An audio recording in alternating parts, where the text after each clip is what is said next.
With everyone who speaks and reads English, we owe him a great deal. This has been the case, and more so, for some time.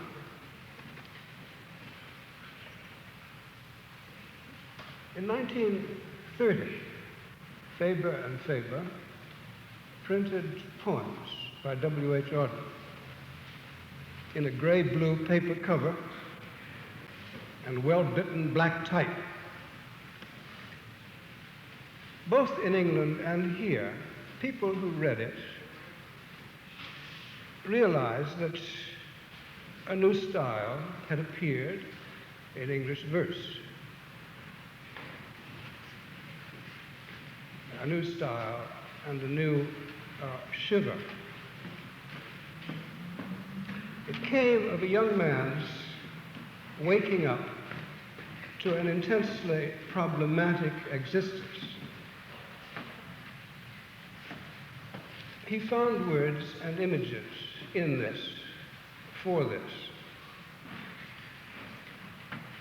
The moment I myself read certain lines, I knew I'd never forget them.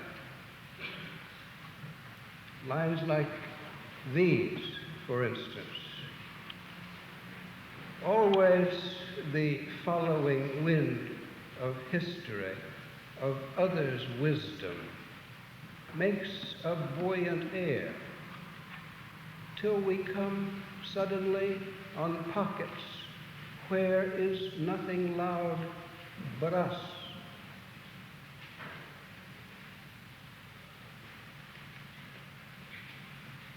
That was wonderfully true to something scary.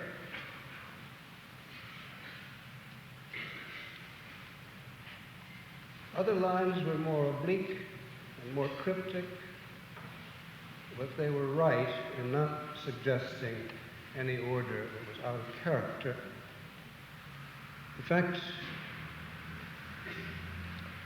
it seems that quite a lot of easy verse had been cut. The verses then were authentic and promised authenticity. The revolutionary waking up of the young man.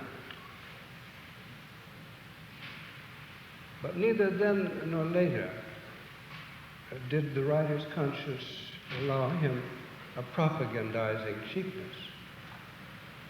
On the contrary, what happened, and quickly, was an achievement of devoted labor. The original but narrow stylist of the first poems explored his art. He went back up the streams of English poetry and its tributaries. And in all that country, he won great ease. At the same time, his mind, like a hawk, traversed the intellectual ranges of that time. As crimes and shames were multiplied in the world and the Second Great War came, he adopted for his and our problematical existence the only terms adequate to its full import, the religious terms of the high and scrupulous Western consciousness. They answered to an acquaintance with good and evil, and they answered to a presentiment of the sacred in nature and beyond. Rest is silence over the wall, and the silence, ripeness, and the ripeness, all. To have put so much Shakespeare and so much else into an offhand quatrain seems to me a typical feat of Auden's genius. In the 25 years or so since The Sea in the Mirror, from which I quote that, he has given his working life to a vast number of jobs in our interest, in the human interest, and for our pleasure. editing, introducing, writing libretti, writing humane criticism as well as fine poems. I can barely touch a few points on the great circumference. Honors and awards have justly come to him: the National Book Award, the Pulitzer Prize, the Bollingen Prize, the Professorship of Poetry at Oxford. In all this, the wakefulness of the first poems has never lapsed. It has become more clear-eyed, and I should say, through famous ingenuities of rhetoric and metric and imagination, less and less obscure. His most serious verse rings clear. His wit and his efficiency have been openly or secretly envied by those many makers of verse who are prone to what I will call a kind of sleepiness. I call it that to be polite. If anyone found anything in the work to be captious about, you could be sure there would be captiousness. But has any poet done his duty more conspicuously or with more gaiety by his gifts, by his language, by his calling?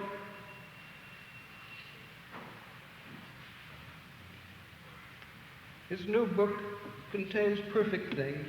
Maybe he'll read some. He is surely the first poet of the English-speaking world, and he has composed my favorite limerick. So for many reasons, I'm happy to introduce Mr. Norton.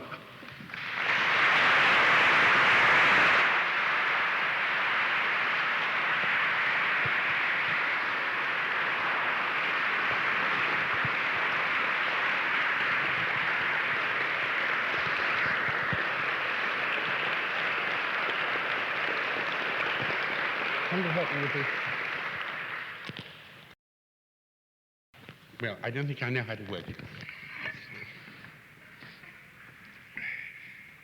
I'm not sure. Do you know? I believe so. Yeah, I'm not sure if you can fit it around with the password. That seems all right. I think it's rather difficult to listen to somebody reading aloud continuously. So what I shall do is read for about 10 minutes, then I shall stop for a minute. You can talk, I can rest, and I shall go on again. Well, in 1957, I bought a house in the country outside Vienna, and I got the idea of writing a series of poems about the various rooms in the house and the place as a whole. So I thought I'd start with something called Thanksgiving for a Habitat. There's one proper name in this you may not know, which is Hetty Pegler's Tump, which is the name of a famous Bronze Age barrow in Suffolk. Schönbrunn, of course, you know, is the Imperial Palace in Berlin, in Vienna. Nobody I know would like to be buried with a silver cocktail shaker, a transistor radio, and a strangled daily help, or keep his word because of a great-great-grandmother who got laid by a sacred beast. Only a press lord could have built San Simeon. No unearned income can buy us back the gait and gestures to manage a baroque staircase, or the art of believing footmen don't hear human speech. In adulterine castles, our half-strong might hang their jackets while mending their lethal bicycle chains. Luckily, there are not enough crags to go round. Still, Hetty Pegler's Tump is worth a visit. So is Schönbrunn. To look at someone's idea of the body that should have been his, as the flesh one formulated shouldn't. That, whatever he does or feels in the mood for, stock taking, horseplay, worship, making love, he stays the same shape, disgraces a royal eye. To be over-admired is not good enough. Although a fine figure is rare in either sex, others like it have existed before. One may be a Proustian snob or a sound Jacksonian Democrat, But which of us wants to be touched inadvertently, even by his beloved? We know all about graphs and Darwin. Enormous rooms no longer superhumanize. But earnest city planners are mistaken. A pen for a rational animal is no fitting habitat for Adam's sovereign clone. I, a transplant from overseas, at last am dominant over 3 acres and a blooming conurbation of country lives, few of whom I shall ever meet, and with fewer converse. Linnaeus recoiled from the amphibia as a naked, gruesome rabble. Arachnids give me the shudders. But fools who deface their emblem of guilt are germane to Hitler. The race of spiders should be allowed their webs. I should like to be to my water brethren as a spell of fine weather. Many are stupid, and some maybe are heartless.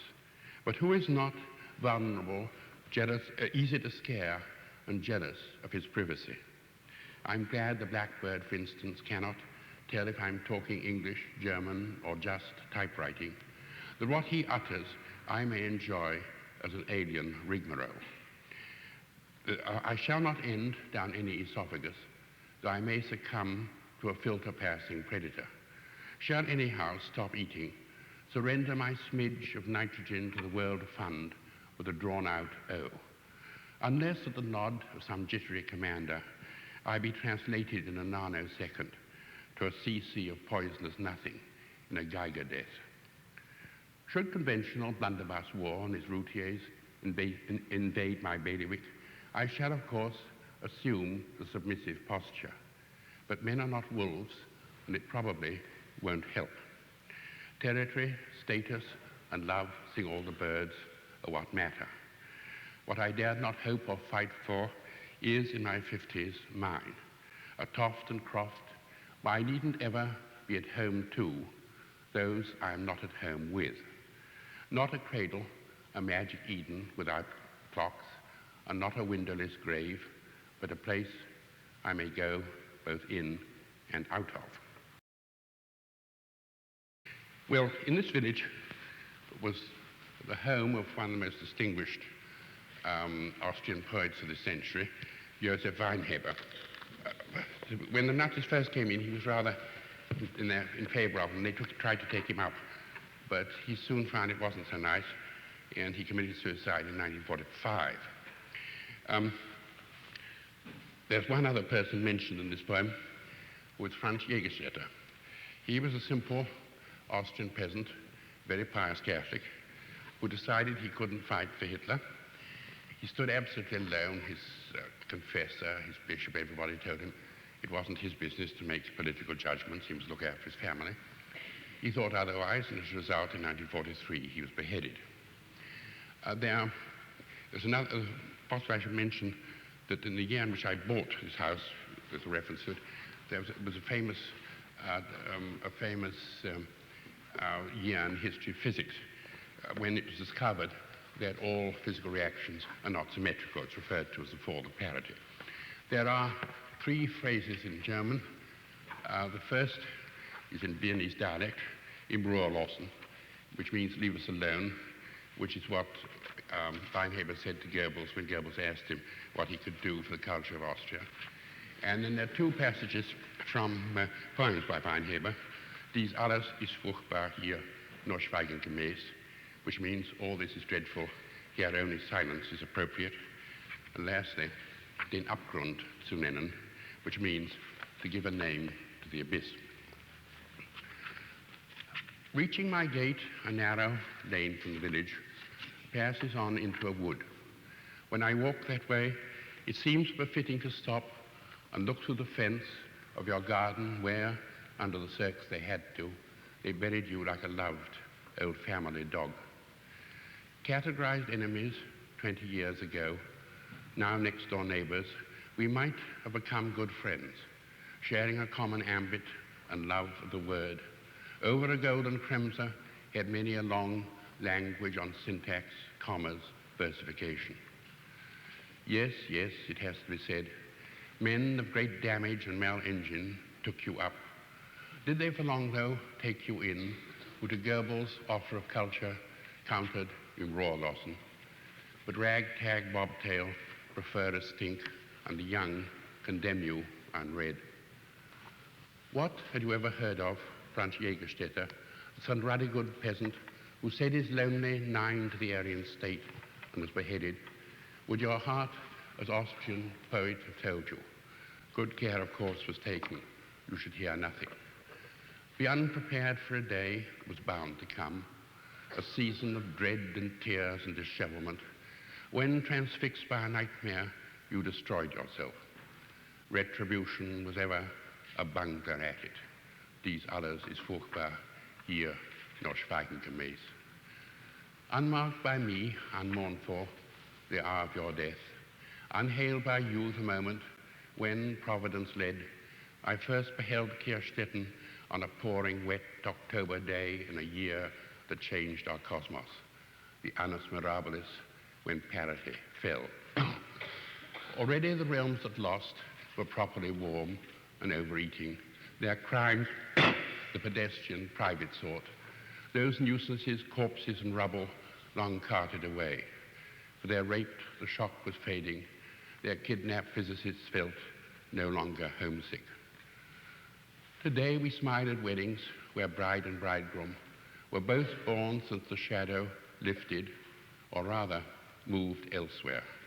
Never as yet has earth been without her bad patch, some unplace with jobs for torturers. In what bars are they welcome? What girls marry them? Or her nutritive surface of peace all over? No one, so far as we know, has ever felt safe. And so, in secret regions, good family men keep eye devoted as monks on apparatus inside which harmless matter turns homicidal. Here, though, I feel as at home, as you did, the same short-lived creatures re-utter the same carefree songs. Orchards cling to the regime they know, from April's rapid augment of color till boisterous fall, when at each stammering gust apples thump the ground.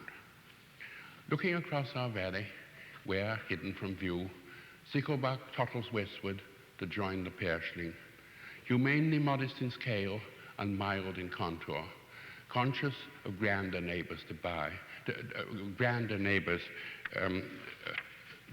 to, mountains soaring behind me, ahead a noble river. I would respect you also, neighbor and colleague, for even my English ear gets in your German the workmanship and the note of one who was graced to hear the viols playing on the impaled green, committed thereafter den Abgrund zu nennen. Right, I'll stop for a minute, Nico.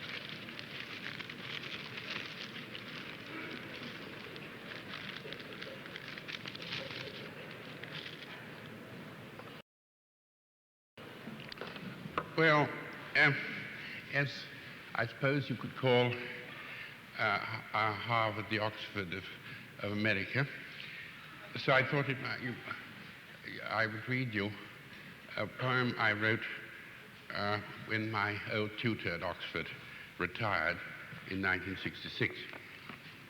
This is a eulogy for Professor Neville Coghill. In our beginning was a snuffling life without sky or horizon, full of objects and not theirs, too close, over big, and not all of them friendly, lit up at moments from an invisible source by shafts of sunlight or a split-second levin. Childhood remembered as a row of cloudless days, is a revision we make later on, after we've learned from noting the habits of stars, to annul births, bereavements, manage dimensions with standard weights and measures, derive our rages into useful leads, and know without knowing when we've made our bed. Whoever is waiting for us at ford or crossroads cannot be avoided now. And we must pray for a good death, whatever world we are destined to look on last. It could be a field of battle, or a vista of terse lawns and tantalized yews, or a forgotten province of sagging fences, weeds and peckerwood sawmills, where an ill-nourished, sullen people vegetate in some gloomy schism. But then was also an age of care. What nature was doing to us had to be coped with. The frown of crag or cupboard, no more to be laughed away than a cruel fare, wife's trouble, debts, or public crises when the state trots out its higher clergy. Between, though, with luck, for a Columbine season, we are free to play. Swains of a pasture where neither love nor money nor clocks are cogent. A time to wear odd clothing, behave with panache, and talk nonsense as I did, ambling in Oxford's Potomac meadows with friends. One austere dogma capped another. Abstract noun echoed abstract noun to voice our irreverent Amabean song. Blessed be Christ Church for having been so snooty 40 years ago about Elit. What reason had I to suppose Exeter worth a visit? Now of the body I brashly came to my first tutorial in.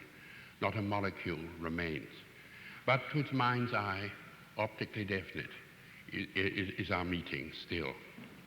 This Neville I knew was not a Heldon tenor of the lecture hall, not a disciple-hunting Socratic bully, not a celibate glutton averse to pupils as to mal-edited texts, yet a don distinct as these from the common clump, and as a privy councillor more deserving of our veil and verge. Endowed with the charm of your Irish provenance, but no proper false, you countenanced all species, the alphas, the bone idle, the obstreperous, and the really rum. Never looked cross or sleepy when our essays were more about us than Chaucer, and no unfinished high production felt afraid to knock on your door. Among the aging, too large a group disappoint by looking a mess, and even Aphrodite's ex-darlings who once swam through crowds the stare of all, turn lipless vipers or red-nosed stertorous boars. But you have induced your structure of carbon rings and brine to assume a face that features herself serene yet haggard, a life lived adroitly, with a license from now on for any conduct in mild Gloucestershire, whither our love shall follow. May sunbeams falling across your breakfast table forecast new agreeable hours to paint in, rethumb a pet author. Night by night, through your dreams, the sound of lapsing brooks assure you that you pass muster. Then here are a few lyrics.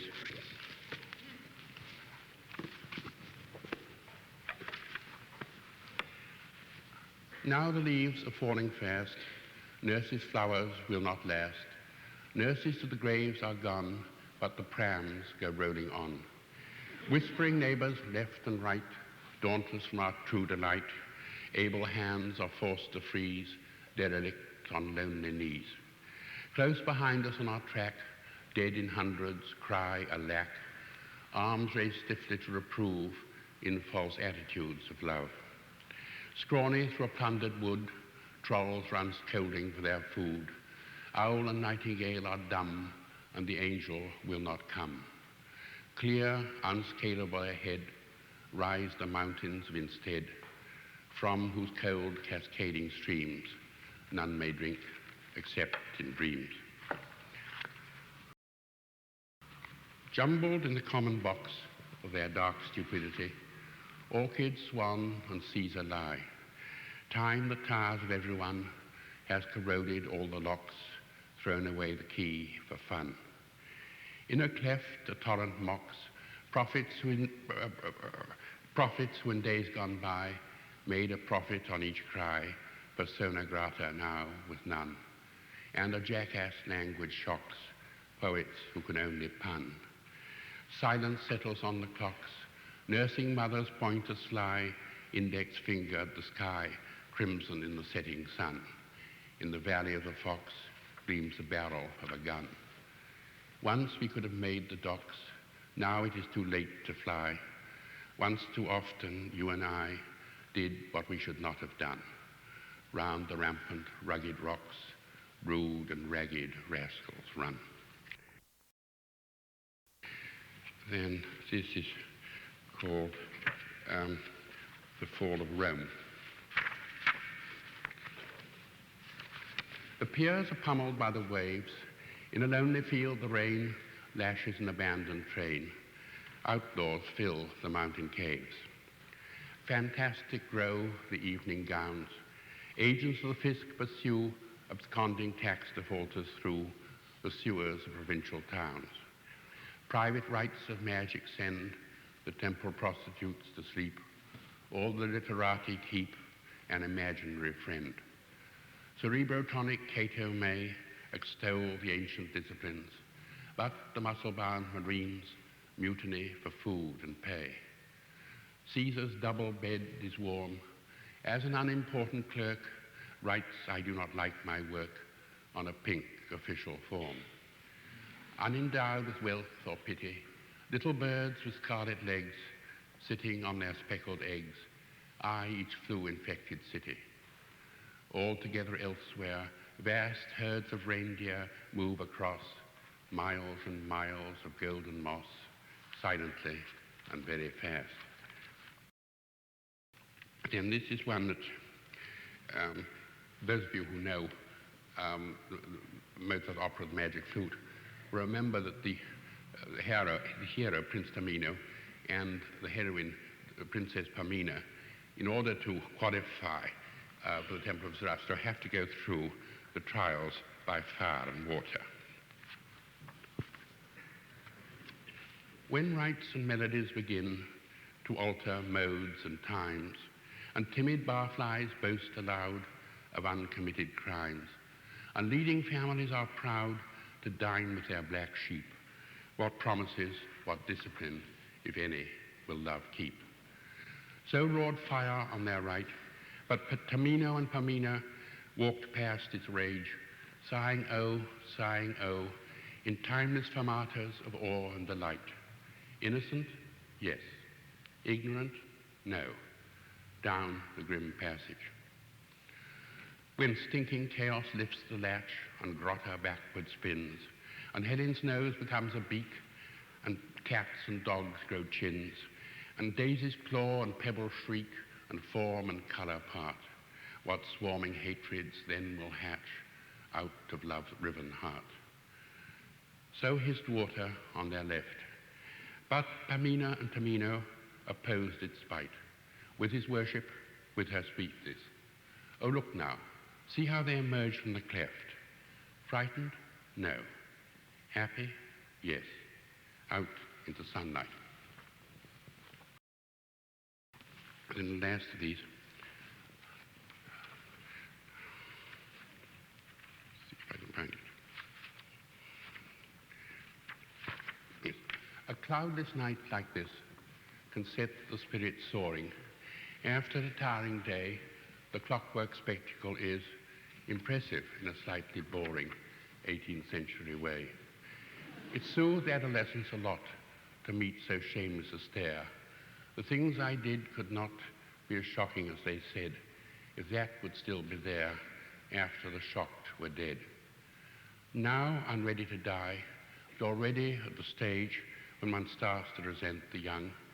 I'm glad those points in the sky may also be counted among the creatures of middle age. It's cozier thinking of night as more an old people's home than the shed for a faultless machine.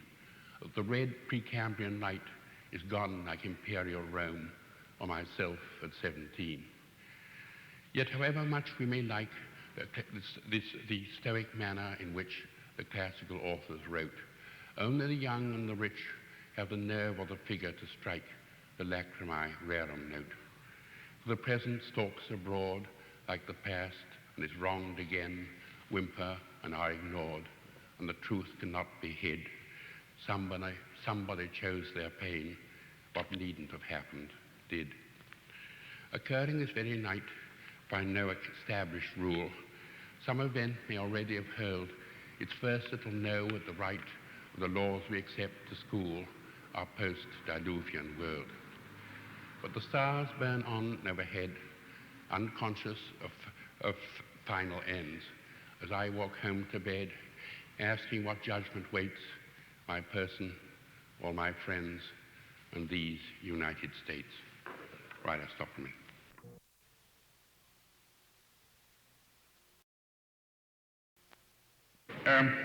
Those of you who've read the Iliad remember the scene where Thetis, the mother of the hero Achilles, comes to Hephaestus, the smith of the gods, and asks him to forge a shield for her son, which Hephaestus does, and on it, of course it's very typical of Greek aesthetics, he portrays all the most beautiful things you can see on earth. Well, perhaps our aesthetic is a little different, and when one thinks what Achilles was really like, one can think of other things that Hephaestus might have put there. In listening to this, all you have to remember is that she means Thetis and he means Hephaestus. She looked over his shoulder for vines and olive trees, marble, well-governed cities, and ships upon untamed seas. But there on the shining metal, his hands had put instead an artificial wilderness and a sky like lead. A plain without a feature, bare and brown, no blade of grass, no sign of neighborhood, nothing to eat and nowhere to sit down. Yet congregated on its blankness stood an unintelligible multitude, a million eyes, a million boots in line, without expression, waiting for a sign. Out of the air, a voice without a face, proved by statistics that some cause was just, in tones as dry and level as the place. No one was cheered, and nothing was discussed. Column by column in a cloud of dust, they marched away, enduring a belief whose logic brought them somewhere else to grief. She looked over his shoulder for ritual pieties, white flower-garlanded heifers, libation and sacrifice. But there on the shining metal, where the altar should have been, she saw by his flickering forge light quite another scene. Barbed wire enclosed an arbitrary spot where bored officials lounged, one cracked a joke, and sentries sweated, for the day was hot. A crowd of ordinary decent folk watched from without and neither moved nor spoke, as three pale figures were led forth and bound to three posts driven upright in the ground. The mass and majesty of this world, all that carries weight and always weighs the same, lay in the hands of others. They were small and could not hope for help, and no help came. What their foes liked to do was done. Their shame was all the worst could wish. They lost their pride and died as men before their bodies died. She looked over his shoulder for athletes at their games, men and women in a dance, moving their sweet limbs, quick, quick to music. But there on the shining shield, his hands had set no dancing floor, but a weed-choked field. A ragged urchin, aimless and alone, loitered about that vacancy. A bird flew up to safety from his well-aimed stone. That girls are raped, that two boys knife a third, were axioms to him, who had never heard of any world where promises were kept, or one could weep because another wept. The thin-lipped armorer, Hephaestus, hobbled away. Thetis of the shining breasts cried out in dismay at what the god had wrought to please her son, the strong, iron-hearted, man-slaying Achilles, who would not live long. And I think we have to have something a little more cheerful. If I can find it.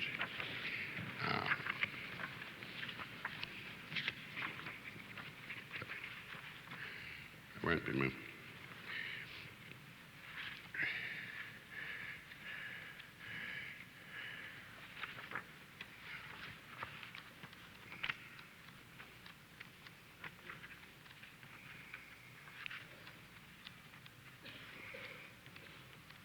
Disappeared. Yep. I wrote this in 1956 for the Mozart bicentenary, and it's called Metalogue to the Magic Flute. The lines were supposed to be spoken by the singer playing the role of Zarathustra. Relax, maestro. Put your baton down. Only the fogiest of the old will frown if you the trials of the prince prorogue, to let Zarathustra speak this metalogue. A form acceptable to us, although unclassed by Aristotle or Boileau. No modern audience finds it incorrect, but interruption is what we expect, since that new god, the paid announcer, rose, who with his quasi-oceanic prose cuts in upon the lovers, halts the band, to name a sponsor or to praise a brand. Not that I have a product to describe that you could wear or cook with or imbibe. You cannot hoard or waste a work of art. I come to praise, but not to sell Mozart, who came into this world of war and woe at Salzburg just 2 centuries ago, when kings were many and machines were few, and open atheism something new. It makes a certain this New Yorker sore to think sheer genius had to stand before a mere archbishop with uncovered head. But Mozart never had to make his bed. The history of music as of man will not go cancresans, and no ear can recall what, when the Archduke Francis reigned, was heard by ears whose treasure hoard contained a flute already, but as yet no ring. Each age has its own mode of listening. We know the Mozart of our father's time was gay, rococo, sweet, but not sublime, a Viennese Italian. That has changed since music critics learned to feel estranged. Now it's the Germans he's classed amongst, a Geist whose music was composed from angst. At international festivals enjoys an equal status with the 12-tone boys. He awes the lovely and the very rich, and even those divertimenti which he wrote to play while bottles were uncorked, we lord chewed noisily, we lady talked, are heard in solemn silence score on knees, like quartets by the deafest of the bees. What next? One can no more imagine how in concert halls 200 years from now, when the Mozartian sound waves move the air, the conoscenti will be moved, than dare predict how high orchestral pitch will go, how many tones will constitute a row, the tempo at which regimented feet will march about the moon, the form of suite for piano in a post-atomic age, prepared by some contemporary cage. An opera composer may be vexed by later umbrage taken at his text. Even Macaulay's schoolboy knows today what Robert Graves or Margaret Mead would say about the status of the sexes in this play. Writ in that era of barbaric dark, twixt modern mom and Bronze Age matriarch. Where now the Roman fathers and their creed? Where, sighs Mr. Mitty, where indeed? And glances sideways at his vital spouse, whose rigid jawline and contracted brows express her scorn and utter detestation for Roman views of female education. In 1956, we find the Queen a highly paid and most efficient dean, who, as we all know, really runs the college. Zarathustra tolerated for his knowledge, teaching the history of ancient myth of Bryn Mawr, Vassar, Bennington, or Smith. Pamina may a time researcher be, to let Tamino take his PhD, acquiring manly wisdom as he wishes, while changing diapers and doing dishes. Sweet Papagena, when she's time to spare, listens to Mozart operas on the air. Though Papagena, we are sad to feel, prefers the jukebox to the glockenspiel. And how is, what was easy in the past, a democratic villain to be cast? Monostatos must make his bad impression with either race, religion, or profession. A work that lasts 200 years is tough, and operas, God knows, must stand enough. What greatness made, small vanities abuse. What must they not endure? The diva whose fioritura and climactic note the Stilio composer never wrote. Conductor X, that overrated bore, who alters tempi and who cuts the score. Director Y, who with ingenious wit places his wretched singers in the pit, while dancers mime their roles. Z, the designer, who sets the whole thing on an ocean liner, the girls in shorts, the men in yachting caps. Yet genius triumphs over all mishaps, survives a greater obstacle than these, translation into foreign operees. English sopranos are condemned to languish because our tenors have to hide their anguish. It soothes the frank, it stimulates the Greek. Genius surpasses all things, even chic. We who know nothing, which is just as well, about the future, can at least foretell whether they live in airborne nylon cubes, practice group marriage, or are fed through tubes. The crowds 2 centuries from now will press, absurd their hair, ridiculous their dress, and pay in currencies however weird to hear Zarastro booming through his beard. Sharp connoisseurs approve, if it is clean, the F in alt of the nocturnal queen. Some uncouth creature from the Bronx amaze Park Avenue by knowing all the K's. How seemly then to celebrate the birth of one who did no harm to our poor earth, created masterpieces by the dozen, indulged in toilet humor with his cousin, and had a pauper's funeral in the rain, the like of whom we shall not see again. How comely also to forgive. We should, as Mozart were he living surely would, remember kindly Salieri's shade, accused of murder and his works unplayed. Nor while we praise the dead should we forget we have Stravinsky, bless him, with us yet. Basta. Maestro, make your minions play. In all hearts, as in our finale, may reason and love be crowned, assume their rightful sway. Now, what have I time for?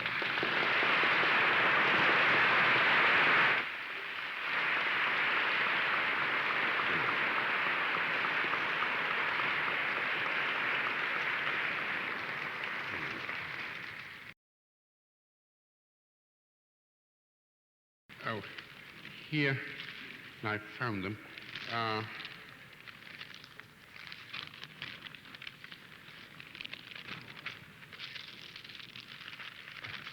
4 poems to do with nature. The first is called In Due Season, and for any of you who happen to be interested in such things, it's an attempt to write a poem in accential Asclepiads.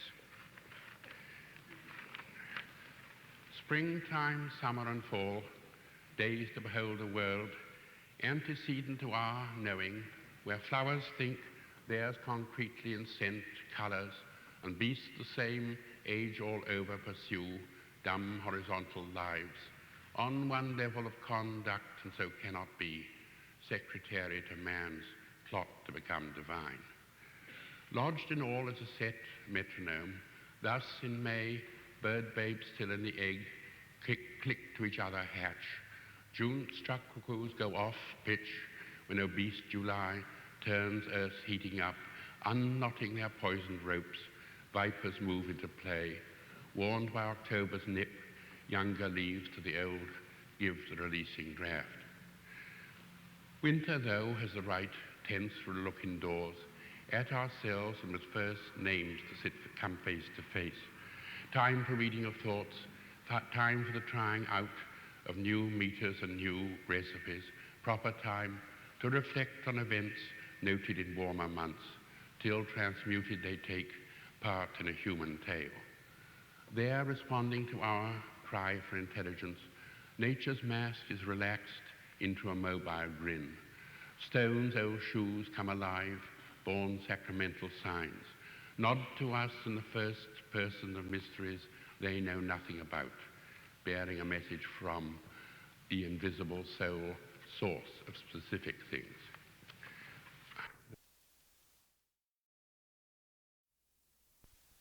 The next one is called River Profile, and it has an epigraph from Novalis. Our body is a molded river. Out of a bellicose foretime, thundering head-on collisions of cloud and rock in an upthrust, crevasse and avalanche, troll country, deadly to breathers. It whelms into our picture below the melt line, where towns lie fraw under frowning cirques, goat bell, windbreaker, fishing rod, miner's lamb country. Already at ease with the mean and gestures that become its kindness, in streams still anonymous, still jumpable, flows as it should through any declining country in probing spirals. Soon of a size to be named and the cause of dirty infighting among rival agencies, down a steep stair, penstock and turbine country, it plunges ram-stam, to foam through a wriggling gorge incised in softer strata, hemmed between crags that nauntle heaven, robber baron, tow rope, portageway country, nightmare of merchants. Disemboging from foothills, now in hushed meanders, now in riffling braids, it vaunts across a senile plain, well-entered shadow and cider-press country, its regal progress gallanted for a while by quibbling poplars, then by chimneys. Led off to cool and launder, retort, steam hammer, gasometer country, it changes colour. Polluted, bridged by girders, banked by concrete, now it bisects a polyglot metropolis, ticker tape, taxi, brothel, footlights country, a la mode always. Broadening or burrowing to the moon's phases, turbid with pulverized waste mantle, on through flatter, duller, hotter cotton gin country, its cowers approaching the tidal mark where it puts off majesty, disintegrates and through swamps of a delta, punting pole, fowling piece, oyster tongs country, wearies to its final act of surrender, effacement, atonement, in one huge amorphous aggregate, no cuddled, attractive child ever dreams of, non-country. Image of death as a spherical dewdrop of life. Unlovely monsters, our tales believe, to be translated too, even as water, the selfless mother of all the specials. And this is called natural linguistics.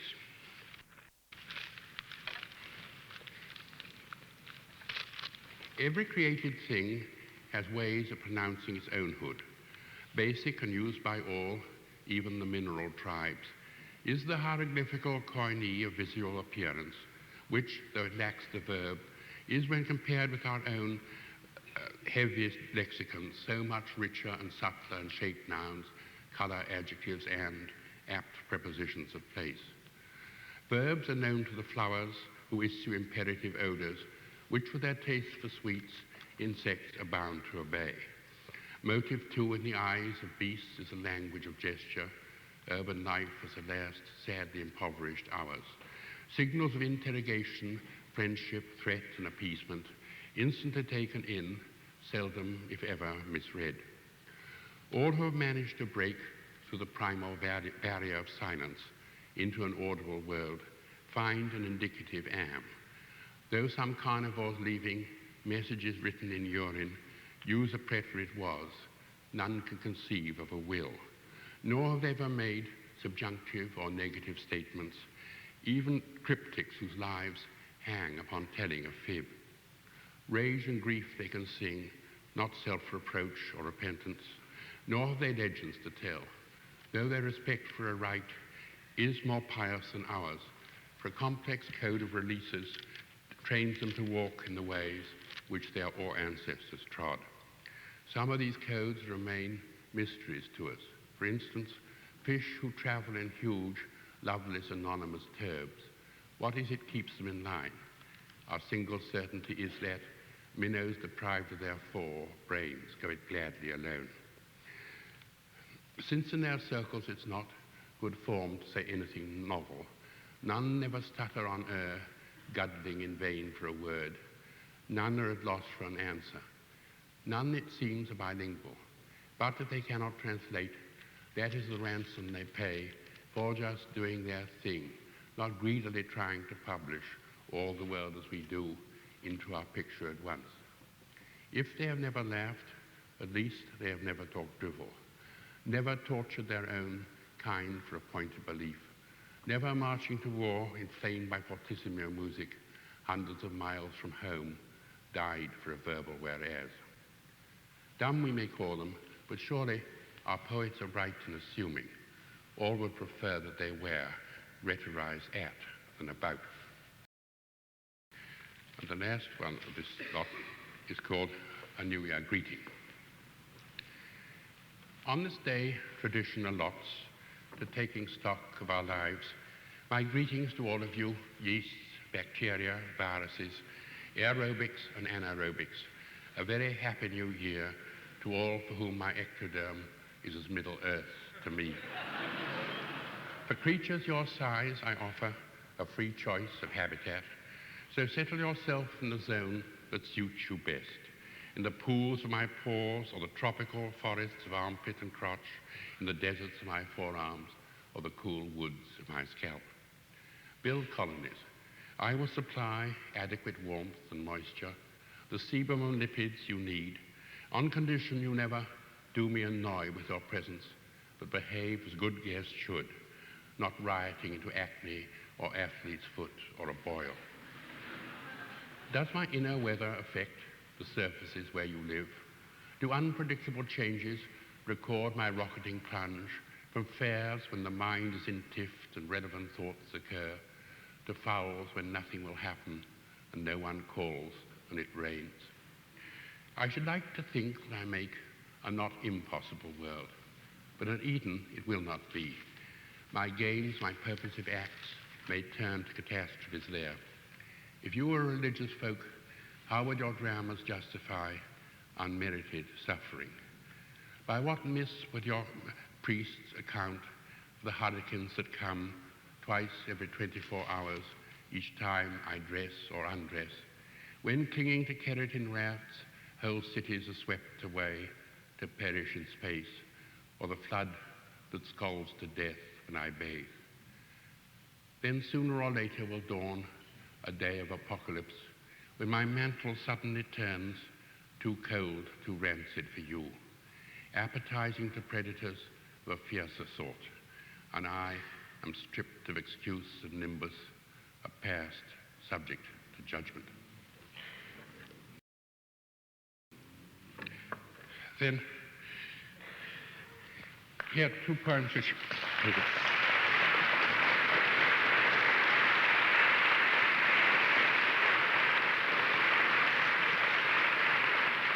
Now,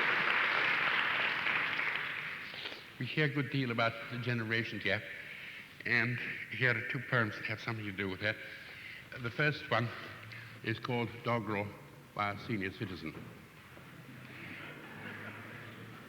Our Earth in 1969 is not the planet I call mine, the world I mean that gives me strength to hold off chaos at arm's length.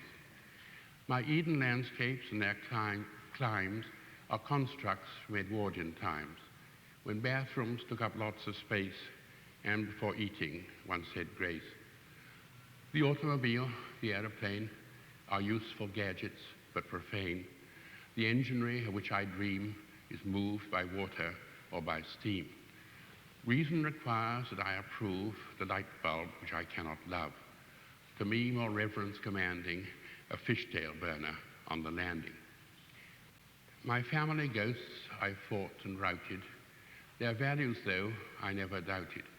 I thought their Protestant work ethic both practical and sympathetic. When couples played or sang duets, it was immoral to have debts. I shall continue till I die to pay in cash for what I buy. The Book of Common Prayer we knew was that of 1662, though with its sermons may be well, liturgical reforms are hell. Sex was, of course, it always is, the most enticing of mysteries, but newsstands did not yet supply Manichaean pornography. Then conversation was an art, like learning not to belch or fart. I cannot settle which is worse, the anti-novel or free verse. Nor those PhDs my kiss who dig the symbol and the myth. I count myself a man of letters who writes or hopes to for his betters. Dare any call permissiveness an educational success? Saner those classrooms which I sat in, compelled to study Greek and Latin. Though I suspect the term is crap, if there is a generation gap, who is to blame? Those old or young who will not learn their mother tongue. But love at least is not a state either en vogue or out of date, and I've true friends I will allow to talk and eat with here and now. Me, alienated? Bosh. It's just as a sworn citizen who must skirmish with it that I feel most at home with what is real. And the second one is an epistle called Epistle to Godson. His name happens to be Philip Spender, and he's now 25 and I'm 63. Dear Philip, thank God for boozy godfathers you wrote in our guest book, which was flattering. Though I've reached the years when discretion calls for a yearly medical checkup, who am I to avouch for any Christian baby, far less offer ghostly platitudes to a young man? In yester times it was different. The old could be helpful when they could nicely envisage the future as a named and settled landscape their children would make the same sense of as they did, laughing and weeping at the same stories. Then sheep and goats were easy to recognize, local fauna. Good meant Giles the shoemaker taking care of the village ninny. Evil, Count Fuchs with his tall donjon, indulged in sinister eccentricities. But I speak from experience. How could I say that to you, who don't remember when everyone traveled by railway, and the poor were what they were used to being, the creators of wealth, not as now they are, an expensive nuisance. Nobody has dared suggest gassing them, but someone surely will. You don't need to tell you what's going on. The octocratic media, joint with under the drier gossip, process and bent without intermission, all today's ugly secrets. Imageable no longer, a featureless, anonymous threat from behind, tomorrow has us gallowed shitless. If what is to happen occurs according to what Thucydides defined as human, we've had it. Are in for a disaster that no four-letter words will tardy. I beheld in nightmares, who hasn't, likely abominations, seething behavioral sinks, the muses cuttering smelly from eutrophied helicon, the witches' Sabbath on Garbage Mountain, Herod's genetic engineers commanded to modify the innocents. By then, with any luck, the tangible me should be mineral, too set in my habits to distinguish light from darkness and valued in current prices at $3.50. But you might well be there if what is rightly is not promptly done. Yet who can issue proper instructions? Not certainly our global archons, whose top lofty slogans are as off the beam as their syntax is vague. They would be figures of fun if very clever little boys had not found it amusing to build devices for them more apt to disassembly than any old fire-spewing theogonic monster. To be responsible for the happiness of the universe is not a sinecure. In elite lands, your generation may be called to opt for a discipline that outpeers the monks, a way of obedience, poverty, and, good grief, perhaps chastity, yet in this world's ill-weathered open, a stern venture prefigured in folk tales as the quest perilous.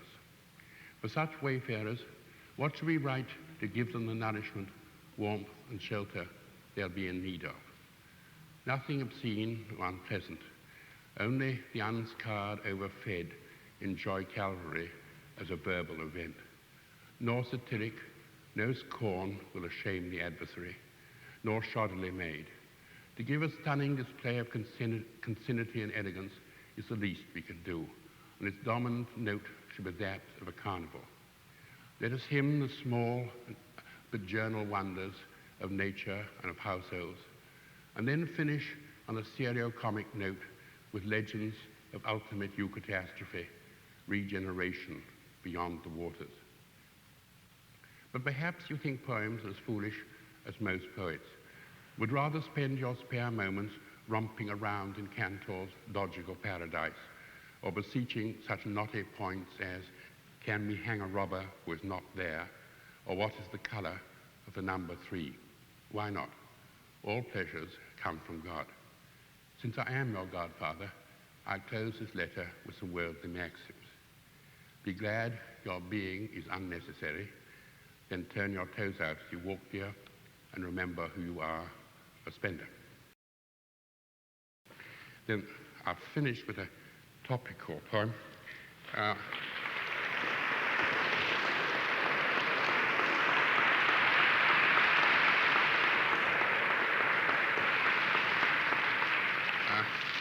This is called Moon Landing.